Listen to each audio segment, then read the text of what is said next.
Olá, mamães e futuras mamães. Hoje nós vamos falar um pouquinho sobre o desmame. Será que existe mesmo esse desmame respeitoso?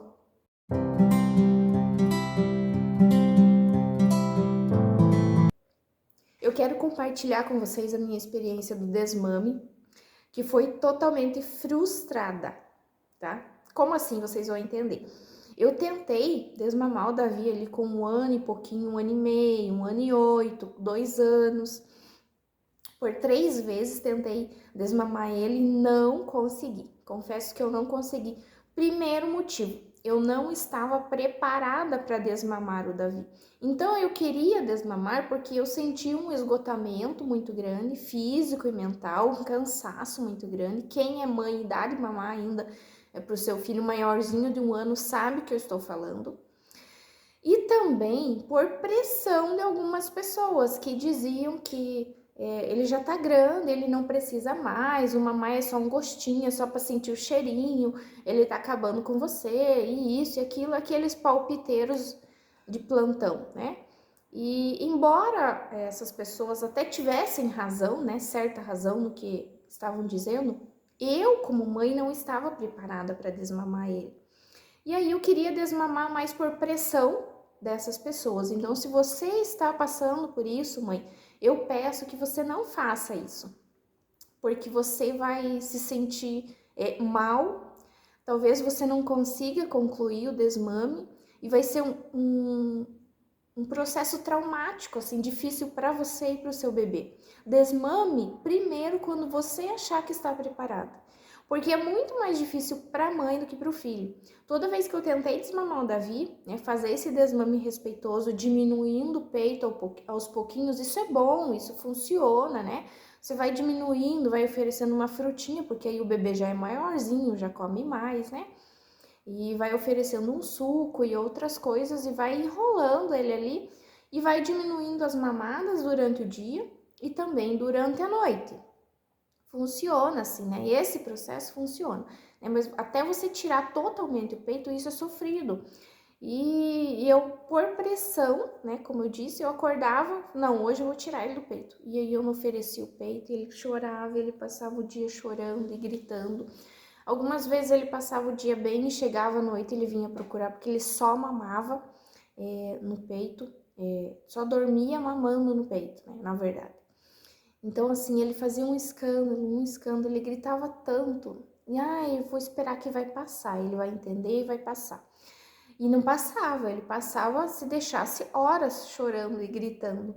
E aquilo me doía muito e eu chorava junto com ele. Então, eu percebi que eu não estava preparada, tá? Então, essa é a minha história do desmame respeitoso. O que é esse desmame respeitoso? É você tirar sem você precisar passar nada no peito, sem você precisar passar um amargo no peito, ou contar uma historinha para criança que não tem mais mamar, que a mamãe tá dodói, o que isso, que aquilo, né? É você realmente tirar aos poucos e fazer a criança entender que ela não precisa mais daquilo, que ela se alimenta com outras coisas e ir tirando. Eu acredito que funcione, né? Comigo não funcionou da maneira que eu esperei. Eu acredito que funcione, mas eu peço, mamãe, que você que está passando por isso, que você observe o seu todo, o seu redor e você se prepare, né? Mais do que a criança, quem precisa estar preparada para esse desmame é você, porque é um corte muito grande, né? É um corte no vínculo entre mãe e filho muito grande. Então, assim, você precisa estar preparada, com o seu psicológico preparada e decidida, tá? Comece o desmame aos poucos, vá tirando aos poucos, vá diminuindo, até que você consiga tirar totalmente. O que aconteceu comigo? Como foi que eu tirei o Davi do peito? Eu só consegui tirar do peito porque eu estive doente, né? Eu fiquei muito doente, tive dengue, tive pneumonia ao mesmo tempo, e aí eu precisei ficar internada. Então, nesse internamento, né, foi meio que na marra, assim, o Davi teve que desmamar, o desmama, não tinha o que fazer.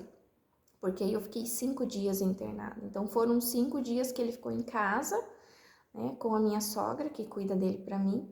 e foram 5 dias sofridos, né? 5 noites sofridas, porque durante o dia você enrola, né? Passa bem, mas durante a noite realmente é difícil, porque o Davi acordava de madrugada para mamar. Então, assim, e aí eu saí do hospital, né? Saí do hospital com o peito doendo, super inchado, empedrado. A primeira coisa que ele pediu para mim quando eu vim do hospital foi mamar. E aí começou a sofrência, porque aí eu falei, não tem mais mamar, mamãe não tem. E eu não poderia voltar atrás e oferecer o leite, porque ele já estava 5 dias sem. Então o pediatra dele mesmo me orientou, não dê mais, ele já tá grandinho. O Davi já tem 2 anos e 3 meses, já vai fazer. Então foi um mês atrás, né? 2 anos e 2 meses ele tava. Ele já tá grande. Então esse mamar para ele é só um gostinho realmente, não é aquilo que alimenta ele, né?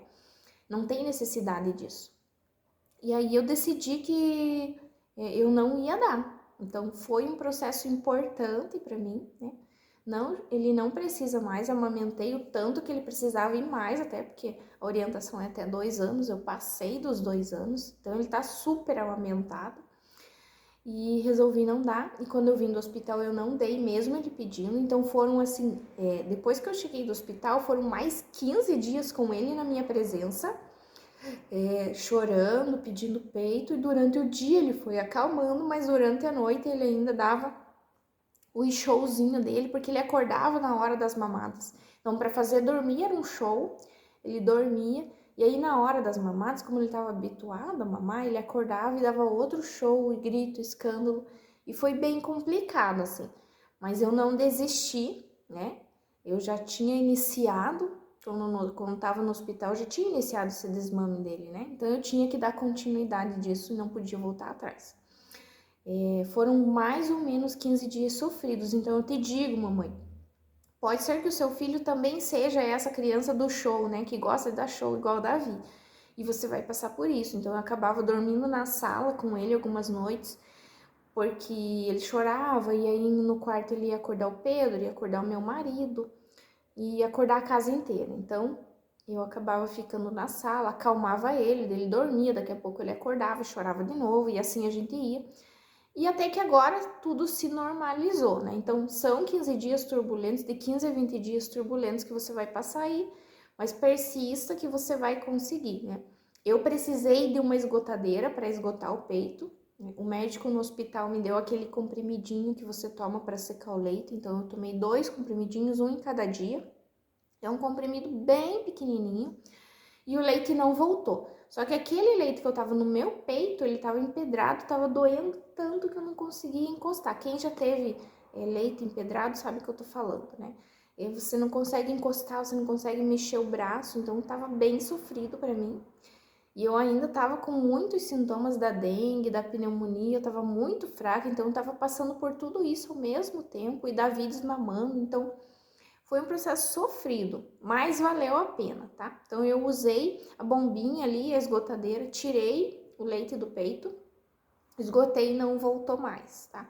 Como que eu fazia à noite, porque o Davi ficava procurando, e até por questão do cheiro, né? Você pode colocar uma camiseta do seu esposo, do seu marido, e tem mulheres que enfaixam o peito também, é uma dica. E eu tinha em casa um olhinho, assim, daqueles olhinhos que tem cheiro, esses olhinhos essencial aí, que as pessoas usam, e eu nunca fui usado, e tinha lá em casa, achei, tinha um cheirinho de hortelã, aquele olhinho, e eu passava aquele olhinho assim na região do peito, para disfarçar o cheiro do mamar, né, do próprio peito. Então à noite eu fazia isso, também passava Vick algumas vezes, passei no meu peito Vick, porque o cheiro do Vick dá uma, né, um cheirinho forte, e é um cheirinho gostoso também que aconchega e tira aquele cheiro do mamar, para ele não sentir o cheiro do mamar, porque à noite eu precisava pegar ele no colo para embalar para ele dormir. Então foi isso que eu fiz, foi assim que eu consegui desmamar o Davi. Foi sofrido, mas valeu a pena, já desmamei, já tá dormindo a noite toda, dorme muito bem. Tem acordado muito cedo, né? Mas isso aí é uma outra luta que a gente também vai passar. Mas essa é a minha história do desmame com o Davi, então eu peço que você primeiro, antes de desmamar, veja se você está preparada, se é isso que você quer, se você não está fazendo por pressão de outras pessoas, tá?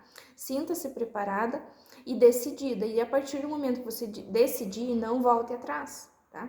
Porque essas idas e voltas que eu fiz com o Davi, essas 3 tentativas, foram muito frustradas, foi bem difícil com ele. E se fosse hoje eu não teria feito, né? Eu não precisava ter feito, porque eu tava fazendo mais por pressão das pessoas. Então, decida e faça em uma única vez, em um único ato. Não fique indo e voltando como eu fiz, porque isso não foi bom, não foi saudável. E isso sim pode ter traumatizado o Davi, né? Então, eu tô compartilhando com vocês o que não funcionou comigo, para que funcione para você, tá certo? Siga seu coração e sua intuição de manhã antes de tudo. Um abração, fique com Deus e se inscreva no meu canal, compartilhe o seu vídeo e me dê o seu apoio.